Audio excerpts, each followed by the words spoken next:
छोटे से कस्बे में अर्नव नाम का एक लड़का रहता था।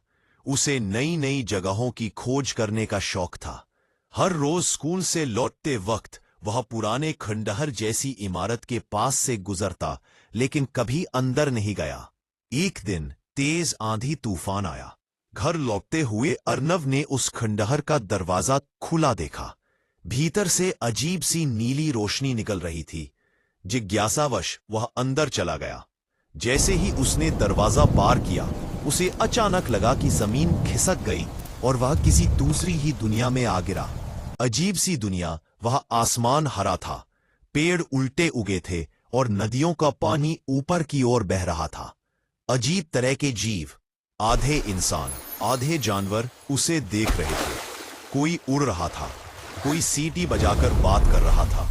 अर्नव को पहले डर लगा, लेकिन फिर उसने देखा कि वहां एक बुजुर्ग जैसे दिखने वाले प्राणी ने उसे हाथ हिलाकर बुलाया। सच्चाई का खुलासा, यह कल्पना लोक है। यहां वही लोग आते हैं जिनका दिल साहसी और जिज्ञासु होता है। लेकिन याद रखो, यहां से बाहर निकलने का रास्ता तभी मिलेगा जब तुम अपनी सबसे बड़ी डर का सामना करोगे। अर्नव चुप हो गया। उसका सबसे बड़ा डर था अकेलापन। तभी अचानक चारों ओर अंधेरा छा गया और वह अकेला रह गया। वह जोर से चिल्लाने लगा, मुझे कोई छोड़कर मत जाओ। लेकिन फिर उसने खुद से कहा, अगर मैं अपने डर से भागूंगा तो कभी आजाद नहीं हो पाऊंगा। उसने हिम्मत जुटाई और अंधेरे में चलना शुरू किया।